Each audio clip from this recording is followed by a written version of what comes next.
Halo, selamat malam. Perkenalkan, nama saya Haba Alu, NIM 1703030028, kelas A reguler pagi semester 7, jurusan Sosiologi Fisip Undana Kupang. Di video ini, saya akan menjelaskan tugas saya yang ke-8, mata kuliah Sosiologi Terapan. Di sini saya akan menjelaskan tentang warisan budaya online. Nah, warisan budaya adalah benda atau atribut tak berbenda yang merupakan jati diri suatu masyarakat atau kaum yang diwariskan dari generasi ke generasi yang sebelumnya, di mana yang dilestarikan untuk generasi-generasi yang akan datang. Warisan budaya dikategorikan menjadi dua bentuk. Yang pertama, benda dan tak benda. Warisan budaya yang meliputi warisan budaya bergerak yang merupakan koin, manuskrip, artefak, dan lukisan. Kemudian warisan budaya yang tak bergerak, monumen, situs arkeologi, dan kawasan. Dan warisan budaya bawah laut yang merupakan bangkai kapal atau reruntuhan bawah air. Adapun warisan budaya benda yang meliputi tradisi, bahasa, dan ritual. Usaha untuk melestarikan warisan budaya disebut konservasi, misalnya dengan perlindungan, dokumentasi, pemulihan, dan mengumpulkan di museum. Salah satu organisasi yang mempromosikan pelestarian warisan budaya adalah UNESCO. Digitalisasi memberikan kehidupan baru ke dalam menteri dan dari masa lalu, dan mengubahnya menjadi yang tangguh, aset untuk pengguna individu, dan penting blok bangunan ekonomi digital yang menggoda. Mendigitalkan warisan budaya kita adalah hal yang luar biasa, tugas yang membutuhkan investasi besar. Kemudian manfaat utama lainnya terletak pada bidang ekonomi dan perhatian pembangunan, pengoperasian teknologi dan layanan baru, untuk digitalisasi, untuk pelestarian digital, dan untuk berinteraksi dengan cara inovatif dengan budaya dan bahkan natural. Bahan digital bisa masuk sendiri menjadi penggerak inovasi dan berada di dasar layanan baru di sekitar sektor-sektor seperti turisme dan pembelajaran. Negara anggota Lembaga Budaya Eropa, orang yang tanggung jawab mereka secara berurutan untuk dapat memastikan bahwa warga dan ekonomi Eropa manfaat penuh dari potensi membawa warisan budaya Eropa secara online, yang dimana tujuannya adalah untuk memastikan pengalaman Eropa, sebuah renaissance digital alih-alih masuk ke Eropa kegelapan digital. Penciptaan komite mengikuti Suez yang dilihat oleh Menteri Kebudayaan Prancis dan Komunikasi selama debat tentang kebijakan digitalisasi yang didorong oleh kebutuhan untuk mendamaikan, yang didorong oleh pendidikan pemuda dan pertemuan dengan kebudayaan pada tanggal 27 November 2009.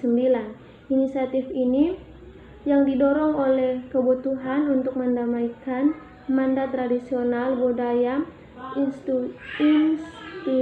institusi pedesaan yang memberikan akses ke warisan bersama dan melestarikannya untuk masa digital, untuk masa depan generasi, dan dengan peluang dan tantangan yang muncul di era digital.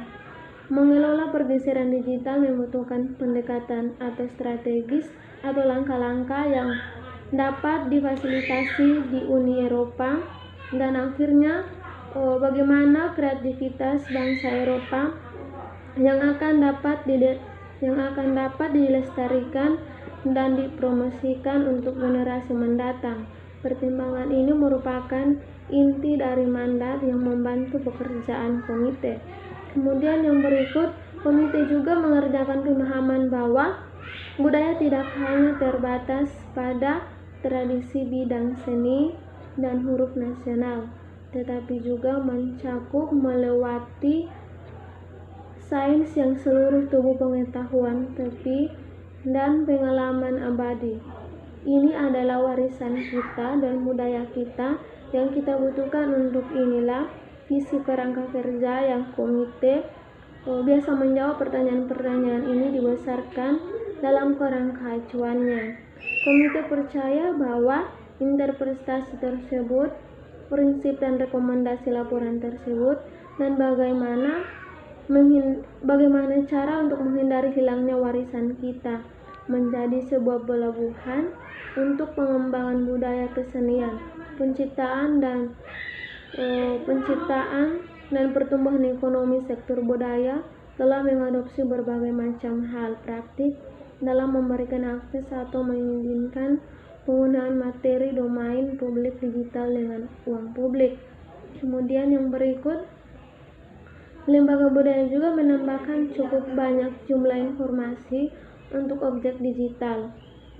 Atau metadata, menjelaskan misalnya penulis, asal dan usia pekerjaan member informasi kontekstual serta teknis informasi tentang format yang digunakan dan karakter, memungkinkan mesin dapat menelusuri untuk menemukan lokasi objek.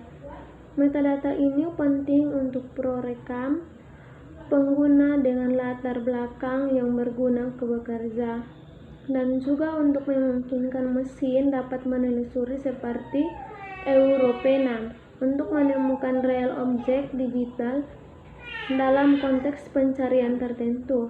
Dalam beberapa kasus, institusi budaya mengenakan biaya untuk atau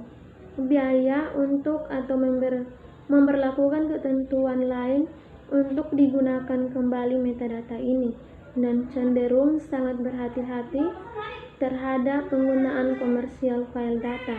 Kemudian yang berikut pertimbangan umum. Komite merasakan itu untuk menangani masalah akses dan penggunaan publik digital materi domain. Pekerjaannya harus menarik di tempat pertama di atas prinsip dasar akses ke budaya. Masyarakat berhak mengakses budaya, masa depan dan pengetahuan, serta akses dan penggunaan yang luas, juga melayani kepentingan umum untuk melestarikan budaya keragaman. Pada saat yang sama, orang harus mempertimbangkan dan memperhitungkan realitas di mana lembaga budaya beroperasi, termasuk menghadapi kendala keuangan yang kemungkinan besar akan terjadi menjadi lebih ketat di tahun-tahun yang akan mendatang. Perbedaan status hak digital materi antara negara anggota harus dihilangkan dalam konteks di mana lintas batas akses dan penggunaan adalah norma.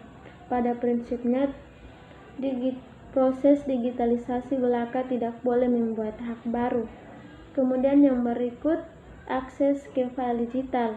Di sini komite sangat merasakan domain publik itu materi harus digital dengan uang publik, dapat diakses secara bebas untuk semua orang.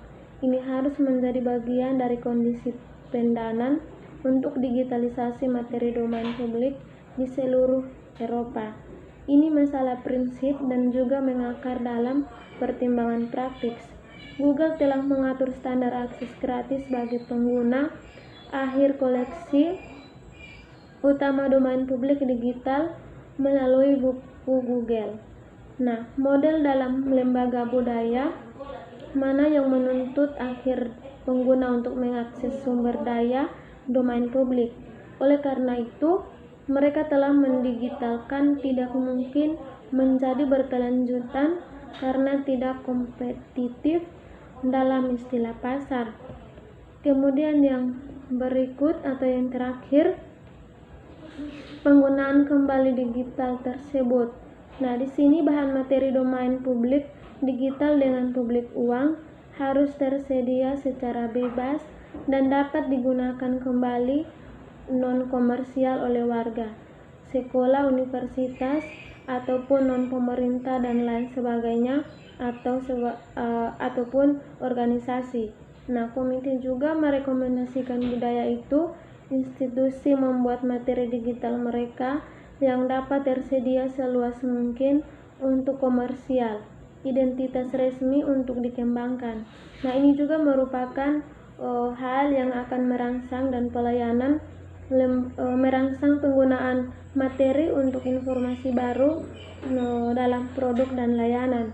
Lembaga budaya ini juga bagaimanapun dapat meminta perusahaan Faid untuk membayar komersial penggunaan kembali materi untuk memulihkan biaya digitalisasi dan keuangan lebih lanjut. Sekian dan terima kasih yang dapat saya sampaikan dari hasil review buku ke-8 Tugas Sosiologi Terapan. Salam, selamat malam.